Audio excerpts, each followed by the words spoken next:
Bonjour Nono, bonjour Paul Burel. Bonjour. Nous sommes aujourd'hui à Pont-Aven, dans cette charmante cité pittoresque, ville qui a vu naître un des mouvements picturaux majeurs du XIXe siècle, et plus précisément à la pension Gloanec, dans la chambre même qu'a occupée Paul Gauguin. Nous sommes ici pour célébrer la parution de votre livre, L'école de Pont-Aven, publié aux éditions Dialogue. Donc écrire un livre sur l'école de Pont-Aven, c'est un projet un peu fou. D'où vous est venue cette idée, cette envie? Je crois que c'est M. Nono qui a eu l'idée. Alors, je pense que oui, j'ai eu cette idée-là. D'où est-elle venue? Alors, moi, il y a des lieux qui me parlent beaucoup, des lieux notamment où ont vécu des peintres. Je pense à Saint-Rémy de Provence, où a vécu pendant un an Van Gogh, le bateau Lavoir à Montmartre, et puis et Pont-Aven, bon, que je connais assez bien, pour y être venu quand même à pas mal de reprises. Et la peinture aussi me parle. Et donc j'avais envie voilà, qu'on raconte un peu là, cette formidable aventure picturale là, de Pont-Aven. Et de raconter aussi la Bretagne de cette époque-là, la Bretagne du 19e, et comment voilà, des peintres débarquent ici. Mais il y avait donc ces deux choses, quoi. Il y avait à la fois l'espace de Pont-Aven et puis la peinture qui me sensibilisait, quoi. Et il m'en a parlé il y a à peu près 15 mois, un truc de ce genre-là.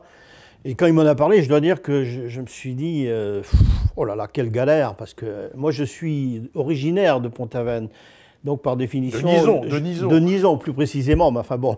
Donc je ne me sentais pas prophète dans mon pays, je dis, bon, je ne suis pas un spécialiste de l'école de Pont-Aven. Les snipers érudits vont me tomber dessus si je fais un bouquin comme ça.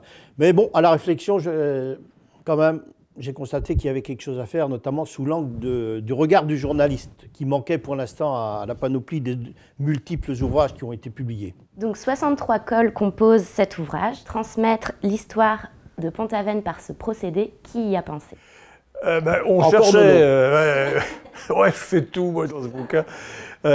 Oui, il fallait trouver un titre, et puis voilà. C'était pas primordial, bien sûr, de trouver le titre à ce moment-là, mais j'ai cherché comme ça un peu, puis bon, voilà, l'école de Pont-Aven. Et du coup, donc, ça nous a amené effectivement dans cette espèce là, de suite de questions, quoi. Oui, mais en plus, ce titre, c'était sympa parce que derrière, ça nous permettait de faire un ouvrage grand public, de partir des questions. Les ouvrages qui sont parus jusqu'à présent, c'est des ouvrages qui apportent des réponses. Nous, on est parti des questions des gens. C'est quoi l'école de Pont-Aven? Il y a des gens qui disent, mais c'est quoi exactement la révolution qui a eu lieu? Mais il y a d'autres qui disent, mais Paul Gauguin, au fait, pendant 3 ans qu'il était là, est-ce qu'il avait des copines à Pont-Aven? Vous voyez, donc un peu tout azimut. Mais après, on a fait un tri, on a servi tout ça. Oui, et une remarque aussi, si je peux me permettre, mon cher ami. Vous pouvez. Moi, je m'étais aussi rendu compte que l'école de Pont-Aven, c'est un produit en Bretagne, mais qui est le plus connu, notamment dans toute l'Europe, bien avant le pâté Hénaf et les cirés Cotten, par exemple. Et même Traumat. Et Traumat. Et donc, il y a ça aussi qui nous a bon, voilà, incité à vouloir faire ce livre aussi, parce que c'est vrai que c'est étonnant que ce produit soit aussi connu mondialement, même. Apprendre en s'amusant, c'est toujours un grand plaisir. Dans ce livre, vous mêlez la science à l'humour. Comment avez-vous défini le ton que vous souhaitiez employer l'un et l'autre? Moi, personnellement, j'ai pensé qu'il fallait qu'on utilise un ton un peu différent de ce qui se passe dans les ouvrages classiques académiques. Les historiens, les universitaires, les conservateurs de musées ont quand même un ton, ne le répétez pas, un peu empesé de temps en temps. Donc je me suis dit, là, il faut une touche journalistique, un style beaucoup plus direct, plus imagé, plus familier même. C'est quand même plus agréable pour un lecteur lambda pour lire, quoi, finalement. Oui, pour les dessins, je me suis pas mal lâché. J'ai eu du plaisir à dessiner Gauguin et tous ses copains, parce qu'ils ont des têtes assez extraordinaires. Et je me suis quand même bien servi d'un livre remarquable qui avait été fait par René Le Bihan et Michel Tersiquel. Et Tersiquel donc, avait retrouvé des vieilles photos à Pont-Aven, et c'est un fonds de documents vraiment extraordinaire. Et donc je me suis inspiré, notamment pour dessiner par exemple aussi les coiffes de Pont-Aven, les costumes de l'époque. Et ouais, je me suis quand même inspiré de ça, mais c'est vrai que je me suis, oui, comme je le dis, lâché avec plaisir, quoi. S'il vous plaît.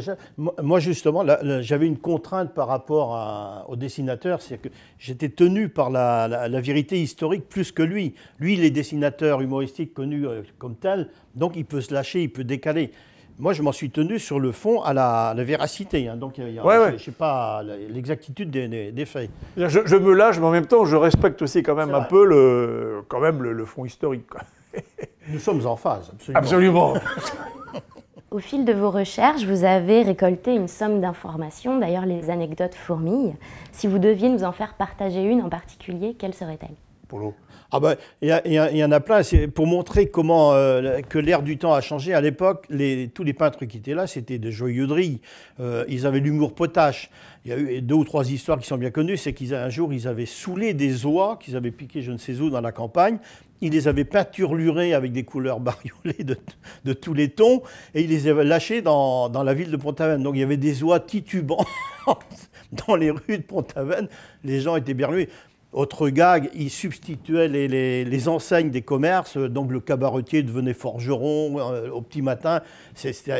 Ou encore, une autre chose qu'ils adoraient faire, c'était aller au château de Rue-Stéphane sur les ruines. Et là, ils se déguisaient en fantômes pour faire peur aux jeunes filles et mieux les rassurer, évidemment, après. Vous êtes entouré de 2 experts pour un peu canaliser, banaliser toutes les informations que vous avez pu récolter.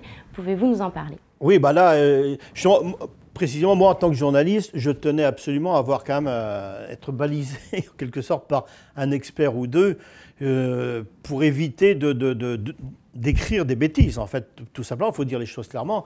Je n'avais pas d'expertise totale de l'école de Pont-Aven, donc en faisant appel à un expert comme René Le Bihan et Caroline Breuil-Turner, je dirais, là, c'était sous contrôle. C'était ceinture et bretelles. Hein. Donc Nono, quel personnage, quelle situation avez-vous plus qu'une autre apprécié dessiner? Il y en avait évidemment, il y en a beaucoup. Hein.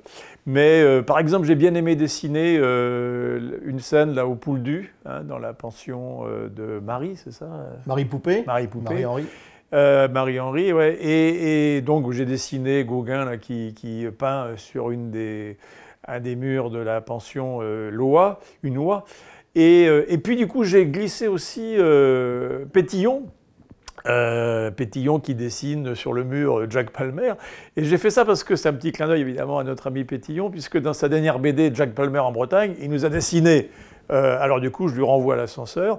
Il y a aussi un dessin que j'aime bien, là où j'ai représenté Gauguin dans la pension Gloanec et qui est tout émoustillé, voire plus, devant un lit clos où se déshabillent deux servantes de la pension. Bon, voilà, j'ai imaginé un peu la fébrilité de l'artiste. Ou bien aussi, j'ai dessiné des lavandières là, devant le pont de Pont-Aven qui ont donc les fesses en l'air, n'est-ce pas, puisqu'elles sont penchées pour laver. Et j'ai donc dessiné un peintre qui passe à côté, puis qui a une idée un peu érotique, évidemment, en voyant toutes ces fesses là, qui sont bien rondes et relevées, n'est-ce pas? Donc je le répète, nous sommes ici à la pension Gloanec, dans la chambre qu'a occupée Paul Gauguin à l'époque. C'est vraiment un lieu mythique dans l'histoire de l'école de Pont-Aven, avec sa patronne d'ailleurs, Marie-Jeanne Gloanec. Pouvez-vous nous en dire quelques mots? Oui, bah, à Pont-Aven, il y avait deux aubergistes célèbres. C'était Marie-Jeanne, donc là on est chez elle, et en face il y avait Julia Guyou. Et c'est ça qui a fait la recette aussi de Pont-Aven. Les peintres sont venus parce qu'il y avait un accueil extraordinaire, et notamment chez Marie-Jeanne Gloanec, parce qu'elle était vraiment très très accueillante. Elle avait autour d'elle en plus 4 ou 5 servantes en coiffe, tout ça, qui recevaient et qui parlaient à la fois le breton et le français, ce qui aussi était un avantage, ce qu'on ne trouvait pas dans les communes avoisinantes, où on ne parlait encore à l'époque que le breton. Donc Marie-Jeanne, elle avait tout compris du marketing moderne, comme d'ailleurs Julia en face. Alors Julia s'occupait plutôt, elle, des peintres américains huppés, qui avaient de l'argent, qui étaient aisés. Marie-Jeanne, elle avait choisi sa spécialité, c'était justement un peu plus la bohème, en fait, ce qui fait que l'école de Pont-Aven, au sens strict du terme, c'est ici, chez Marie-Jeanne Gloanec, que ça se passait.